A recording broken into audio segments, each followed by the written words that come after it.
Good afternoon and welcome to Improving the Call Experience Patients Have with Your Health System, a Health System CIO Media Inc. production sponsored by Parlance. Just a little housekeeping before we get started. My name is Anthony Guerra. I'm the Editor-in-Chief of Health System CIO and I'll be your moderator today.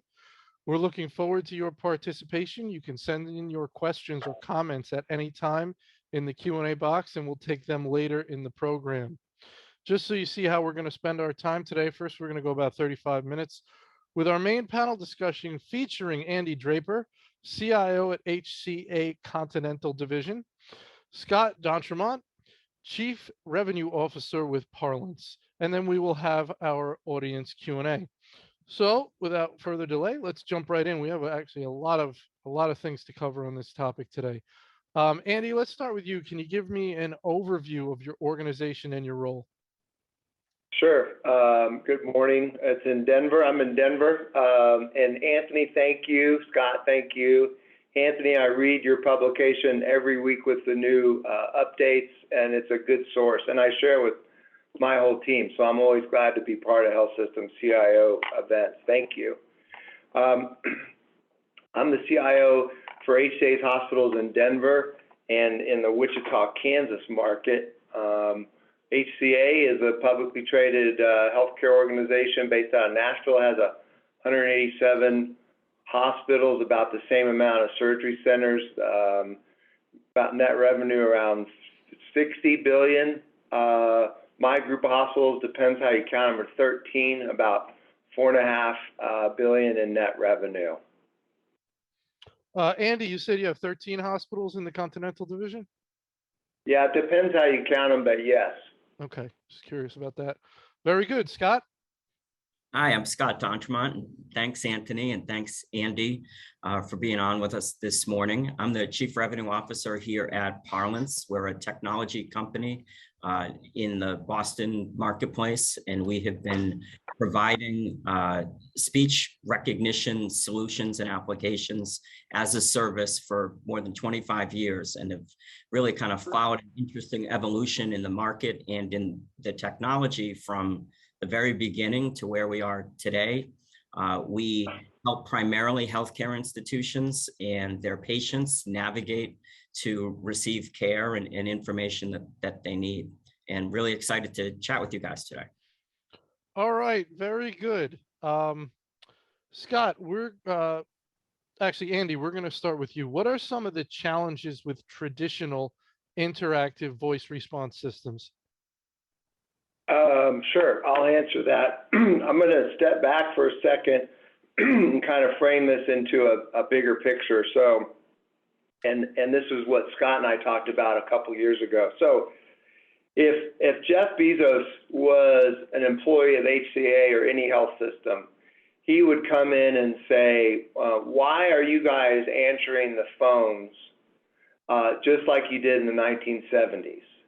And that was our fundamental question that we asked as we looked at consolidating and automating our PBX operators across our hospitals. And reality is there's no reason to do that. And the second point is, as CIOs, there's always this constant hunger to be at the table with our fellow peers. And so I wanted to come forward with a solution that would do automation, allow consolidation to occur, and reduce the costs. And so we presented this to the CFO, and he loved it. And I would just say that the reason that this is important is, particularly in this industry now, as we're in the kind of the ripple of the pandemic, CIOs need to come to the table with ideas to consolidate and automate and really increase the productivity of our employees. And PBX is a great way to do that. PBX operators are a FTE, which can be redeployed in other areas once there's automation using integrated voice recognition system like Parlance. And so from a big picture, it was how do we look at our system differently, how do we consolidate, and then use automation. So Is that good, Well, Anthony, or Scott, do you well, want to, anything? the challenges are that the old system was a bit unwieldy and expensive. I mean, I understand you wanted to consolidate and automate, but tell me more about the challenges of the traditional system. Well, in our system, the PBX operators all reported to different people, so they weren't a team. And so we wanted to build a team and build a culture. Secondly, it's a productivity increase. So now, and we'll talk about these numbers later, we've offloaded well above 50% of our calls, almost 72% of our calls now are handled by an integrated voice recognition system. And so I think healthcare CIOs need to be relentless on how do we take costs out of our health system. And this is one opportunity to do that. I would say this was done very quickly, and I know you'll ask me implementation questions. This went from a friendly conversation to contract to go live within 90 days. And so without having to do a bunch of analysis on digital transformation and all those things, we were able to go live within 90 days, and it was fantastic. All right, very good. Scott, your thoughts? Yeah, from my perspective, the biggest challenge is fundamental, and that's when you've got push button menus out in front of your callers trying to reach resources. It's just so limited. You have 9 different choices. And, that might be okay if you're calling a small office, but healthcare institutions we work with typically have thousands of possible locations that somebody would like to be transferred to. And so just by opening that gate, people in more than 50% of occasions are able to get to directly who they want to get to. And what I wouldn't overlook, just as much as we add efficiency with these kinds of systems relative to, labor and all of that, the folks that do need to get to a real live person are getting to somebody that's less rushed, somebody that can really help them in many cases. There are many people calling that still need to, speak with a live person rather than, a human being trying to handle all these routine calls and just act like a gatekeeper or really almost a human phone switch. The calls that actually do get to the people that work there are the ones that really need the assistance, and the assistance is able to be provided in a more kind of professional way and in a way that doesn't make the caller feel rushed and gives them a better experience. So it's a great marriage. Andy, I want to go back a little bit. You talked about, I think, talking to Scott and how quickly this came together. Did you know him? Do you have a relationship with him before this? Sounds like you brought it up, and then this happened very quickly. I'm wondering, it's important to have a relationship with somebody you're going to do business with to build that trust. Was that already there?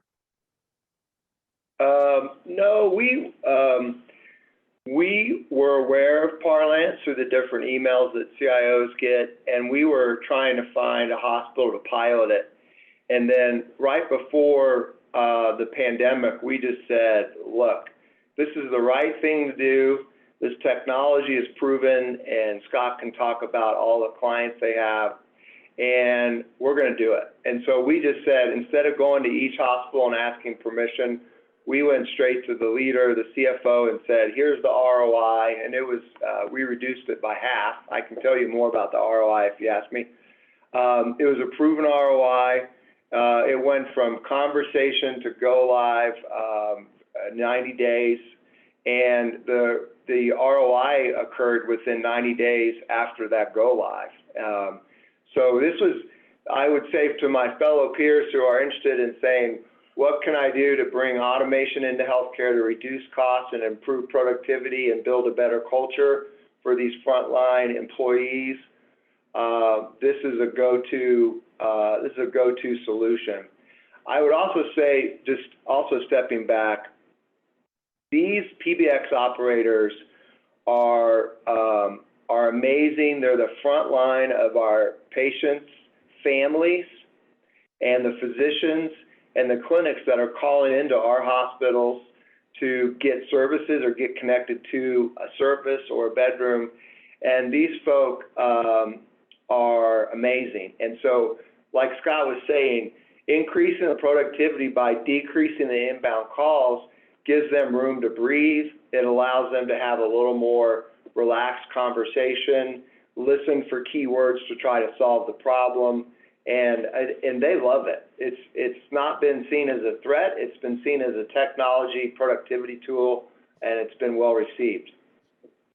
So Andy, would you, I mean, when things happen this quickly, when you get buy-in this fast and the ROI is that clear, is this like one of those no-brainers? And another term you hear about something like this is low-hanging fruit. For a CIO, you said you got to be out there saving your organization money. So it sounds like you would really recommend people, hey, you got to look at this. This is an easy one. I think so. Now, let me, we submitted the ROI. We track within HCA cost-saving opportunities. We recorded it. We submitted it. Other groups of hospitals in HCA are also doing this. So yes, it is low-hanging fruit. The Jeff Bezos theory that I opened up with is, how do we take a process and a team that is answering the phones exactly the way they did in the 70s to the modern age and increase their happiness and increase the satisfaction of our customers? This is a no-brainer.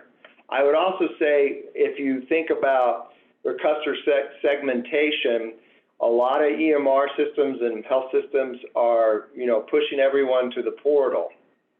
And that is a really good opportunity for those patients and families who like online portals and transactions that way. But remember that a large portion of our customers in health systems today are baby boomers and folks that are high utilizers, which are typically, in your 60s, 70s, and 80s, and they may not choose to use the portal as much as a different population. And so the phone is still a way in as a customer, and making it automated and giving those PBX operators room to breathe is a good thing for the customer as well. All right, very good. Scott, we're going to start with you on this one. What are some key metrics that indicate a problem with your IVR or phone system? How can you determine if a problem with your call center team is related to your IVR or phone system?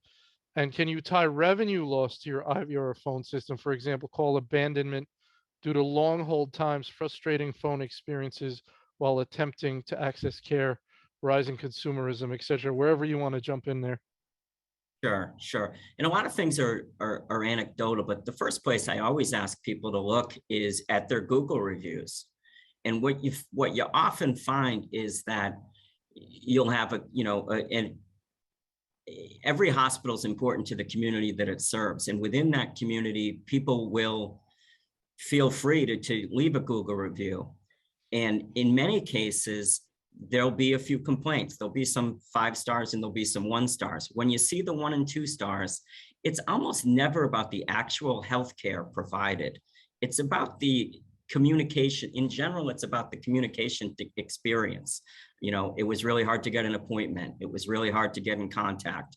My dad had surgery. I was just reading one this morning for a local hospital here, and it was, the review said, hey, my dad had surgery. I was transferred, to 5 different places before I finally figured out where he was. It's that kind of thing. So, those are the first things to look at.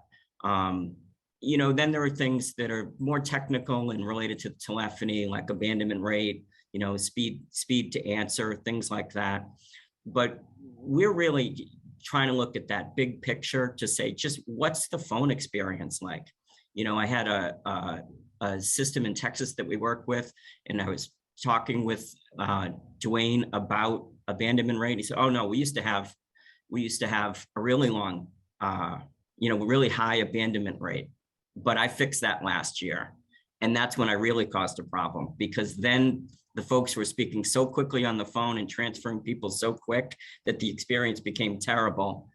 That's why we want to work with you guys, because this will make the experience better. So there's no one statistic, but things like hold time, really reviews, it's just, you'll know if you have a problem, And the other thing is, call your healthcare system. Most of the executives that we work with, and I double checked with Andy this morning, they're going cell phone to cell phone. They're emailing people. They're on internal meetings all day. It's not that often that executives at these systems are calling their main number as a patient. We've gotten a couple of customers because somebody on the board of a hospital or the CEO's wife was actually in the hospital, and there was the need to call the main number and put themselves into the same experience as their consumers and patients and family members. And when they do that, it's a real eye opener. I mean, that's such a good point, and what an easy thing to do, but it's amazing probably how many people don't do that. Right. You know, it's like if it's a restaurant, like, have you ever eaten at your own restaurant? Try your own food. Anyway, Andy, your thoughts? I saw it as a productivity improvement and cost reduction initiative because the way that Parlance technology works. First of all, voice recognition is a proven solution. We all use Siri and Google and everything, Alexa. So I think this technology is mature, ready to go. And then within Parlance, you have to match the words to the directory. So somebody may say emergency room, emergency department, ED, and that's how they match the words into what their phone number is for that department they're trying to get to. And it worked very well. So it's not like an EMR where you have to go out and talk to a bunch of doctors and nurses and get buy-in and change order sets and notes and things. This is ready to go. It's a mature technology with a good integrated directory, and it proved the productivity argument within 90 days. I mean, so if somebody's looking for what can I, particularly now with the economic position in the United States, if a CIO, in my opinion, as a CIO, if I was looking for a quick win in the budget cycle, I would do this. Scott, you know, Andy talked about, it sounded like the process of sort of setting up the system where you could have a whole bunch of different things people could say that will get you to the emergency department because people may use different expressions, different terms. And I'm wondering if you could even have a regional variation. So in the South, we use this term. In the out West, we call it this. So is there a process for new customers where they do that setting up and they map all those terms? Yeah, so, you know, it's an ongoing process. So we do a really thorough job, as thorough as we can, you know, initially. And then as Robin, who works for Andy, says, we go at it 1% of the time in terms of looking for continuing improvement. So we might have all the main departments initially, but then we may find out that, you know what, some of the folks that have been at that hospital for 20 years are still calling the old tower the old name, and we have to make sure that gets in the directory, that kind of a thing. And yep, there are regional dialects that get contended with.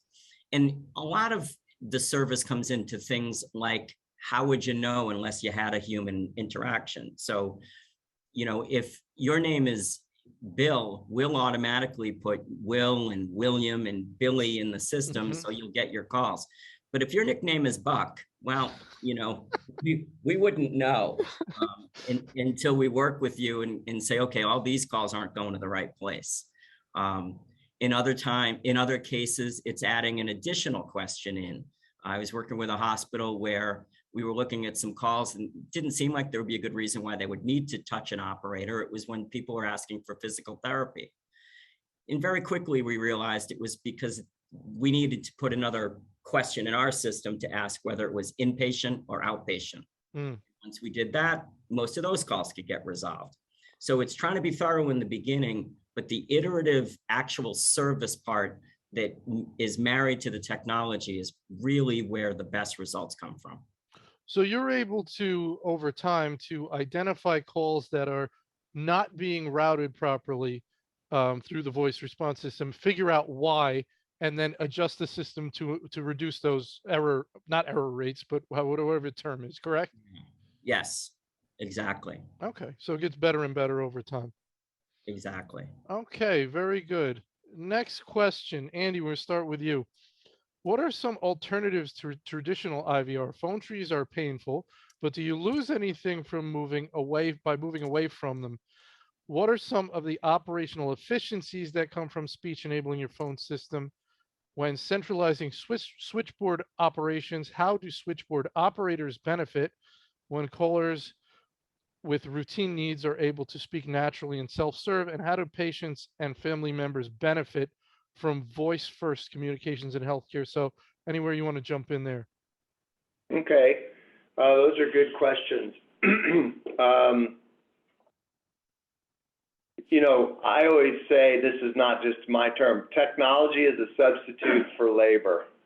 And in this case, voice recognition is a substitute for a human being. And I'm old enough to remember some of the shows with Lily. Some people may remember this, but there was a TV show where Lily Tomlin was the operator. Do you remember that, Anthony? And yes, yeah. Scott does. Was this? I do. Which one was this? Was this 9 to 5? What was she, little?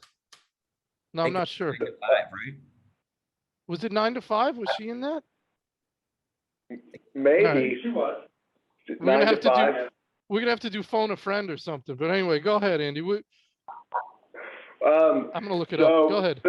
Yeah.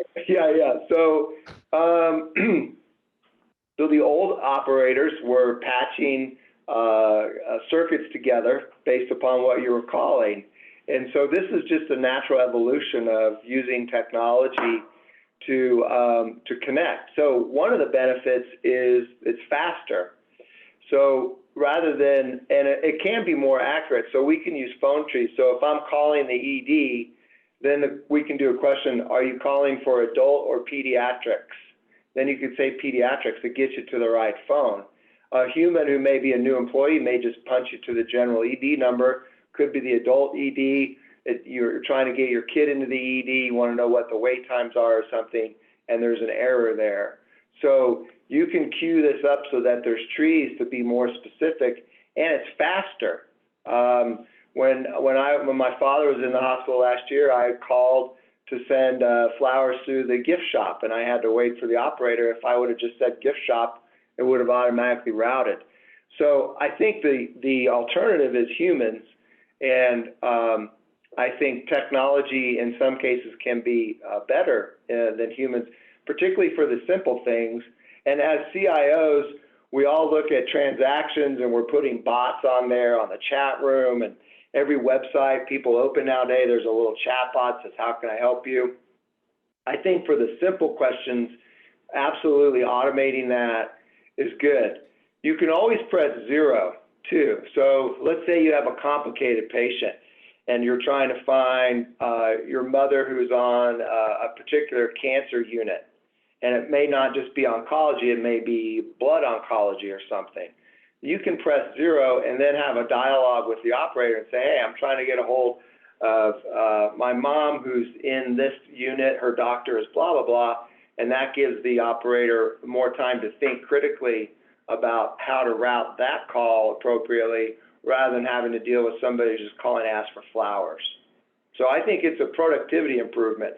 You know, and I'll get on my soapbox for a second and I'll step up.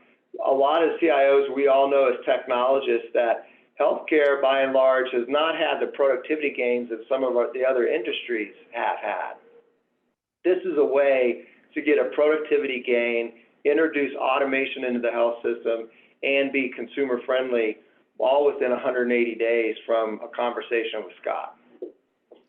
Very good. Well, I believe it was 9 to 5, and our friend Jimmy Weeks, who's attending the webinar, even gave her character's name, which apparently was Ernestine. So yeah. Okay.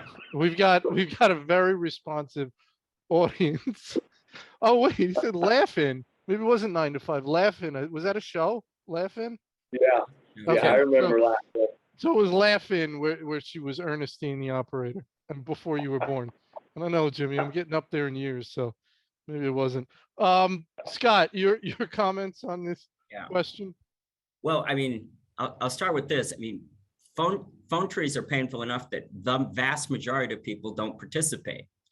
You know, about 80% of the time, people hit 0 and just bang out of there, and now they're in your main operator queue anyway. So they have a really high failure rate because people do feel as if they're painful. And, how many times in all of our different, phone experiences, calling places, do people sort of proudly say, oh, I just hit 0? That's just common. That's something we hear all the time. Many of us do it. For us, most people engage with the system because we ask a very simple question at the beginning: who would you like to reach? If you speak, we send you somewhere. If we don't, for whatever reason, recognize it, or you still want to hit the operator, as Andy said, you can get there. So, we assist you where you need it. If you still don't want to do it, we get out of your way. But most people wind up engaging. But the biggest plus, and Andy mentioned it, with his dad in the hospital, is the ability to integrate with the EMR systems and put people directly in touch with their family members. So, there'd be no phone tree that would ever be able to stay current with what's the current population in the hospital and get people's calls directly to mom and dad's room. And so by doing that integration and giving people the ability to just simply say, Ellen D'Entremont, please, you can now get right to a room. During COVID, we did something really interesting that really helped the experience a lot, which was to add a second question to that, which was, would you like mom's room or would you like to speak with her caregiver? Because with reduced ability to visit, what we found was many people, of course, they're interested in talking to their mom, but what they really wanted to know is, how is mom doing? Of course, it's a scary time. Of course, you want the medical person's opinion of how they're doing to be a part of it. And that was a really helpful thing, and something we were able to kind of iterate and add in as circumstances on the ground changed for all of us with the pandemic. Very good. All right. I want to get some audience questions in here, as we want to be responsive. Are any of your calls being resolved without any human interaction, or are you just routing calls to the right person without needing to have operators? Scott?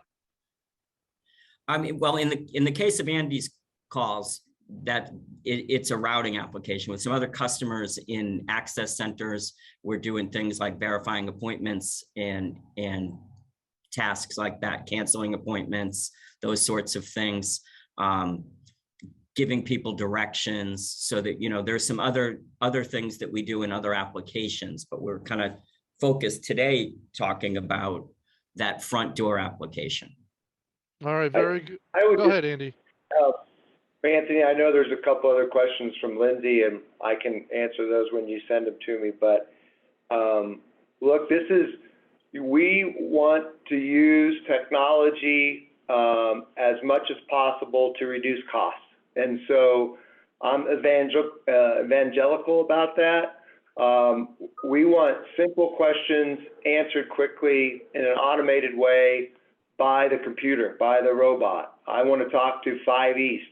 No need to talk to human to do that. You just get it done. And so it's okay.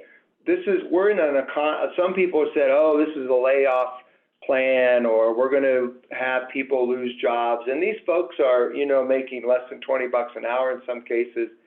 But we're in an economy with a very low unemployment rate. These people can be redeployed to other positions in the health center, as we've done, and we want them to be fulfilled. And so by eliminating a low-value task with automation, that's a healthy thing, and it's something I think healthcare needs a lot more of, and this tool helps us accomplish that. So, Andy, you mentioned with these operators, you mentioned in one sense they have more time to deal with the calls that come in because a lot of the calls are being handled automatically. Then you also mentioned redeployment. So how are you deciding, how that works? Some are going to have more time to do their job better, and some you're not even going to need to do that job anymore, so they get redeployed. Talk a little bit about that. We have more jobs. I mean, every health system has tons of jobs openings. And so one of the things we've also done, which is a cousin of this, is we've stood up a virtual care center, which a lot of health systems are doing. And so in that virtual care center, we have people monitoring patients remotely for sitter. It's called virtual sitter, which identifies if a patient is at risk for falling out of the bed. And in the old days, you used to have a human watching a patient, and that is expensive and low productivity. Now you can have many patients being watched by a single human. So we would go to some of these PBX operators and say, you know, you've done a fantastic job. Here are some other openings, including, you know, in the care process, looking at virtual sitter. Would you be interested in that? Some of them are. So I think there's plenty of opportunities there, and it's not been a problem. All right, next question.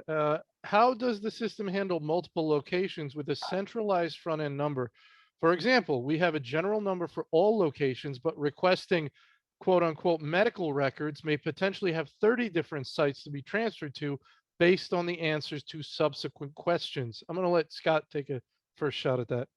Sure. So, I mean, so the answer is it depends, because always in our mind, we want it to be a good patient experience. So we could use technology to just ask 10 questions in order to really narrow down exactly where the call should go. But most likely we would ask a second question or maybe a third question, narrow it down. So we would probably, someone says medical records in that kind of application, that's a one common number. And we would say for which location or hospital. If the person didn't know, maybe they would need some human help, at least the first time. So, you know, we always try to kind of strike that balance. We do the same thing with names, by the way. So, you know, if you're a large healthcare institution, one of my customers here on the East Coast has a directory of 40,000 names. So there might be 10 William Smiths. And, you know, we'll first ask, you know, William Smith at such and such location, or try to narrow down the specialty. But what we won't do is ask 8 questions and frustrate the caller to the point where they're going to hit 0 and have to start over anyway. If it's going to be the kind of thing where they're likely to get to the 0, we'll get them there quickly. So we kind of do a balance that way. But Anthony, I would add, you know, when we were talking before, there's the CIOs are always trying to be at the table with these strategic conversations. And in some cases, health systems are hiring and other companies are hiring people with digital in their title or transformation in their title. And I'm not a fan of that, but this would be a question I'd go back to the organization and say, why do we have 30 different points of medical records? That's the way medical records was done in the 1970s as well. So there may be an opportunity to transform, to digitize, to simplify that as well. And that's part of technology now too. CIOs are not just in charge of the plumbing. We have to go have these hard conversations. There may be FTEs to be saved in that organization as well by simplifying. And I mean simplifying, because what a hassle it is for a patient or a patient family member to try to figure out, where is mom's chart? I just want to know where my mom's chart is. I don't want to call 30 departments. You're the health system. I'm paying a big copay to have my mom in your hospital. You get the chart.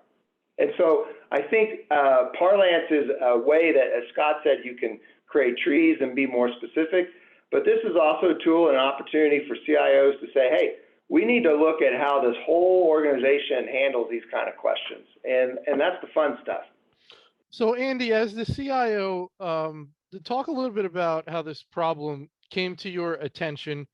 Was it, you know, sourced to you from another department that said, hey, you know, we're having issues here. Can technology help us? And then I'm curious about, after the sort of purchase, is there someone on your team that actually handled developing the phone trees with Parlance and sort of more, you know, rolling it out, where you handed it off, or did you stay deeply engaged in this? Yes, we were aware of Parlance through one of our network engineers, and he was advocating for it, and he was fantastic. And we've known about it, and we're finally at the end. As I said earlier, we just decided to do it across all of our hospitals rather than going to each one, because there was a big win and savings there. The other thing, and I've made a career out of saying this, you know, people, process, technology. So we identified a fantastic manager of the PBX, 20 years experience. She's getting her master's degree, super sharp. All those PBX operators report to her now. They used to report into different parts of the hospitals. Now they report to a single team leader, which has been great for morale and team building. And then she and our technical team get reports from Parlance every day, and they look at kind of the outliers of who didn't get routed automatically. And then you can come up with a top 10 list, and then you can say, oh, we need to put this number in for this word. And so it takes time, but the savings occurred within 90 days of go live. So it's not like you have to make it perfect before you get the savings.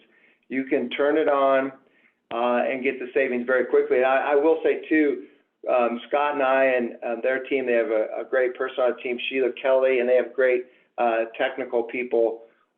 We signed the contract like December 1, and I said, we need to get this live before Christmas. And by golly, Parlance was fantastic, our technical team was fantastic, and we were up and running within 3 weeks. That seems very aggressive, Andy. That was. You ruined their Christmas shopping season. That was an Andy, but it was great. It was great to do it. My word, Andy, you're a tough taskmaster there. Next question. Does the patient information criteria allow for entry of do not announce / anonymous status and not transfer calls? Scott? I'll take that one. That's an easy one. Yes. Okay. So good. We got that one done. What is the rate of success getting the call to the right place the first time? Is there a way to track that? Scott, why don't you take a first stab at that? Sure. So, we always talk about 50%. We shoot for more. As Andy mentioned, we've refined their system to where it's about 70% of the calls. We have a web portal. We're looking at where all of these calls go and are successful. So we can track it pretty well. We don't always know, when what someone asked for and was successfully transferred to, did they receive the exact result from that destination that they wanted, wouldn't be something we would track, but we certainly understand the mechanics of where all the calls go. I would like to add, and I'll show this. This is a spreadsheet we track every week. And I first of all, I have a wonderful technology leader with Don Laughlin, and he's in the room. But we put a challenge to the Parlance team and to our PBX team to try to get to 60% of our calls offloaded. And you look at it from internal calls, so the ED calling lab, and you look at external calls. And our goal was 60. Our average internal offloaded now is 72% of all calls coming internally are now routed automatically. Our high point is now 79%, which is amazing. Our external call volume automatically connected, or Parlance uses the term offloaded, is 65%. So we've gone from, if you think we've eliminated 72% of calls that are now automatically routed and internally, and 65% are externally, and we still want to go. And we've blown our, we've beat our goals each time, and that is the people and the process side. So real quickly, without a dedicated person who drives the software, who looks at their reports, who's constantly tweaking it 1% at a time, you can't do that. So it's a big win. Yeah. Very good. All right. Next audience question. Who and how are the mismatches resolved when a caller says a name or department and the system finds no match? Does someone review the failures regularly and either add the listing or enter the listing phonetically? Does Parlance do this for the customer, or does the customer do this? Scott? So yes, Parlance does it. We do it in conjunction with the customer because usually there's a reason. So we have exception reports that we're looking at. We do some live listening to the utterances, so we know what people are asking for.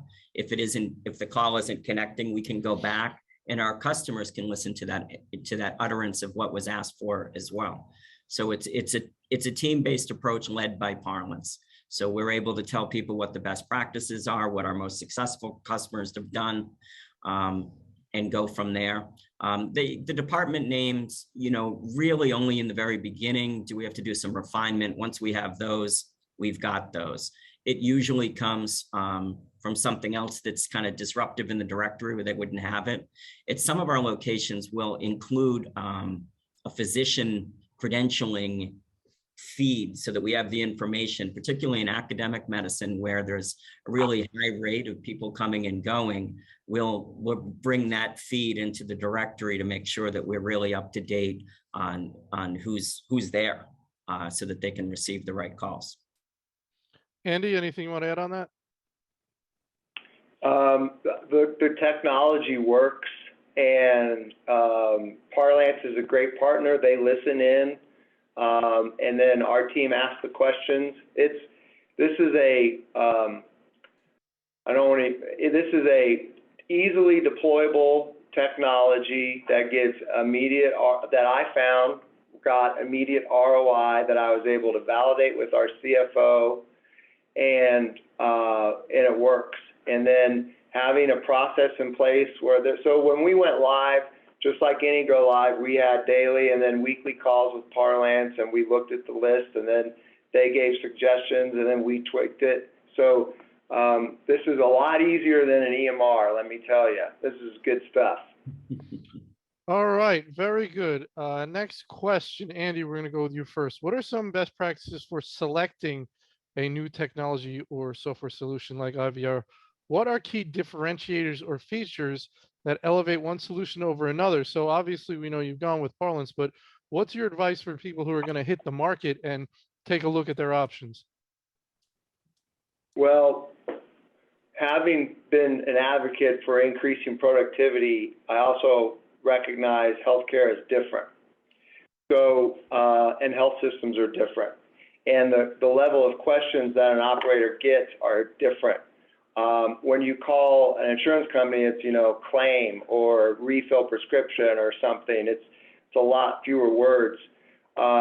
So our number one criteria was, what did the technology look like? And the second was, what was their experience in large hospitals? And Parlance met both of those criteria. And so we didn't do an RFI or anything like that.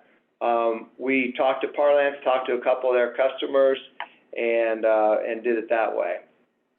So, you made sure they had experience in the type of health system you had, and you spoke to some CIOs at some of their customers? Yeah, and they had one customer in New York, which is large, and then Scott's telling me there was back when we were doing the contract, I think there was a European customer, Scott, that had a lot, because the acid test that once we figured this out, or once I figured this out, my team was way ahead of me. It's like how large is your directory? And so every health system thinks they're big, but I wanted to talk to somebody who was bigger. And so I said, Scott, it looks like we're going to have 40,000 directory entries. Do you have somebody that's bigger than that? And he said, yes, talk to these people. So I knew that I wanted to find out somebody who had done it and somebody who was bigger and more complex. And that gave me confidence that it would work. Scott, any thoughts on folks hitting the market? I mean, what do you want them to watch out for? Well, I think the blend between service and technology. I mean, the technology is fantastic, with AI and all the modern things. We're all getting more and more used to using and have high expectations for the ability to use our voice to navigate stuff. But Parlance, as I mentioned at the top of the hour, has been in business for 25 years as a managed service, despite the fact that we were in the original consortium that invented speech recognition. We're a spin out of BBN Technologies, which are the guys that actually invented the internet. So the technology side to us has always been of paramount importance and continues to be.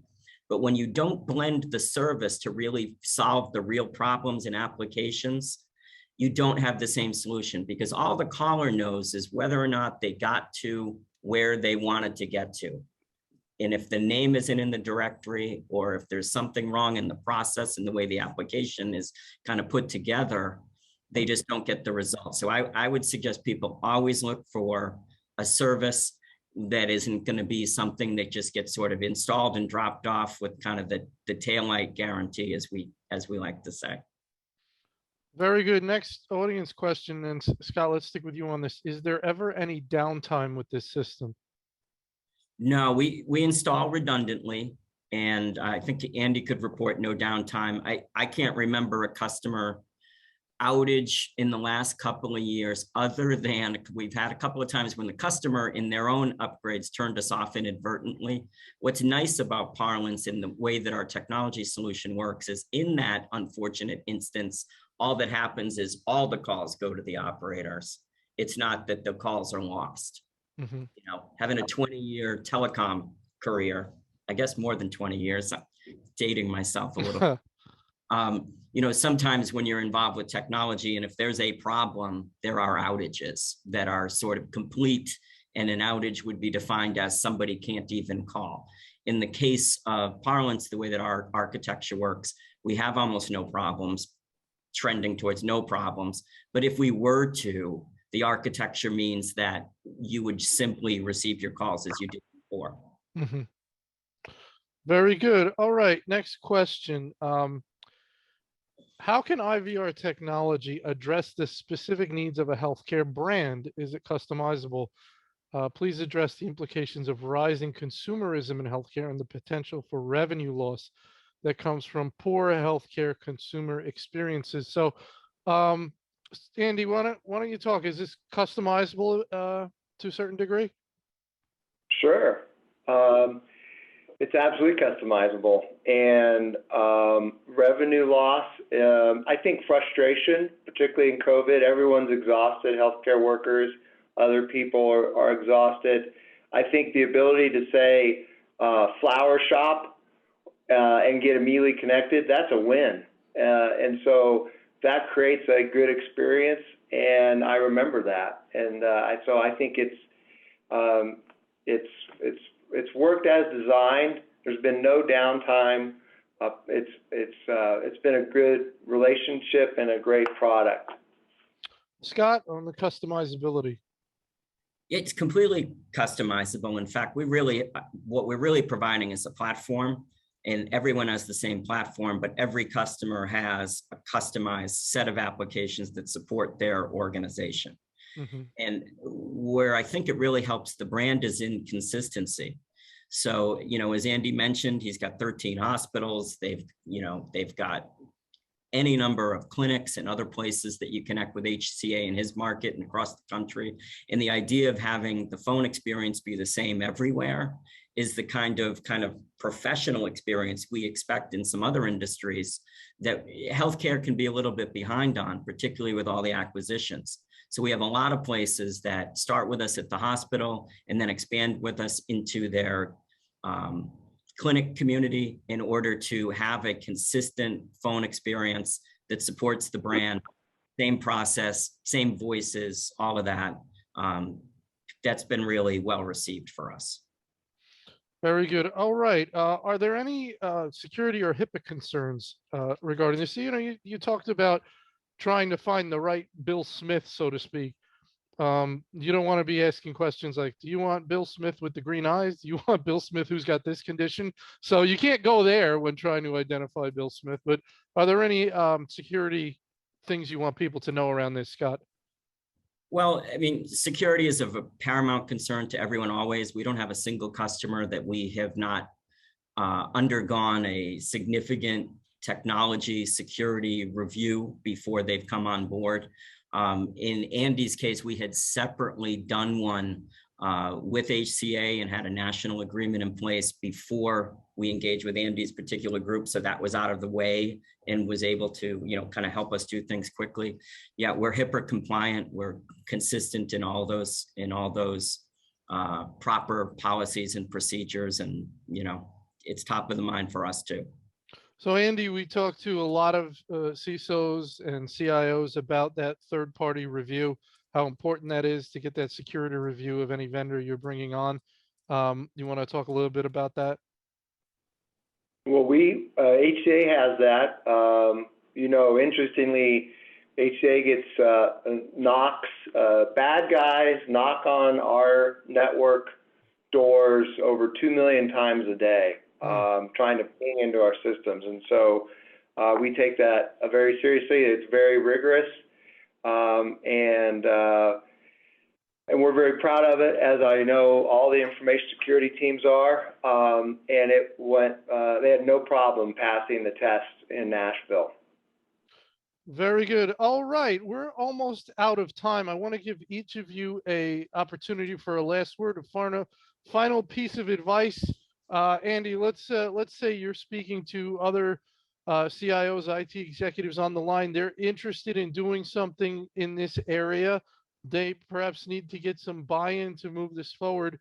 What's your best advice on how they can get this project moving internally? Who do they need to talk to and get on board with them? I would call Scott, and I'll put this as an incentive. If Scott can get any client that can beat 79% of internal calls offloaded, I will buy that client a fancy dinner in beautiful Denver, Colorado anytime. All right. Well, that sounds good. Scott, your Well, final advice? I would like to say that Andy is always setting the bar higher, and I really appreciate it. I think he's brought the best out of our team, and it has been a true pleasure working with him and his whole team. You know, you quickly understand when you're working with Andy that he's a great guy and a nice man, but he's also a very results-focused practitioner of all of the best practices and brings everyone along for the ride. It's been a true pleasure, and I'd like to be at that dinner too. That sounds pretty good.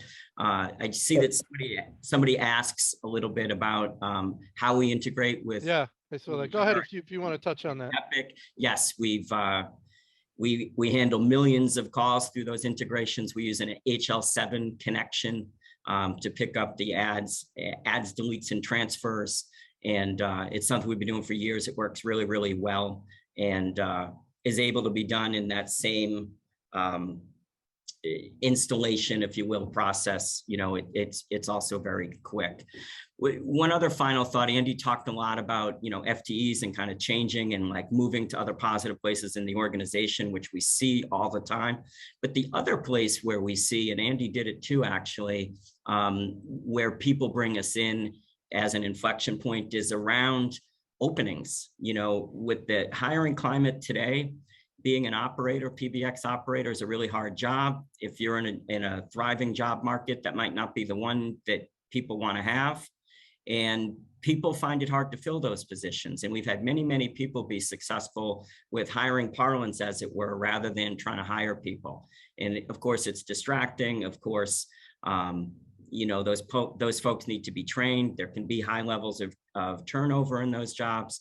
So having Parlance backstopping it can really help. And it's a great way to break in with Parlance, where you already know operationally the ROI is there and in advance because it's already in your budget, so to speak. And other than that, I'd just like to thank everybody for coming and being involved. You know, this was really a great conversation. I appreciate it. Good. Well, we see that Andy wants you to get someone over 79%. So he's throwing out that little challenge. And I would throw out one to you, Scott, because we're giving Scott a hard time. Andy gave you 3 long weeks to implement. So next time, let's do it in 2. Yeah. How's that? I'm just hoping nobody from my service department is on the call. Yeah, because, right. Very good. All right, fantastic. Great talk today. Regarding continuing education, you can use the final slide in this deck. You'll get an email when the on-demand recording of this webinar is ready for viewing. If you want to sponsor an event with us, you can reach out to Nancy Wilcox from our team. You go to our website to register for upcoming panels. With that, I want to thank our panel very much. Andy Draper, Scott D'Entremont, and Parlance for making this event possible. And I want to thank you, our attendees, for coming. So with that, everybody have a wonderful day. Thank you. Thanks, everyone. Appreciate it. Thanks, Anthony.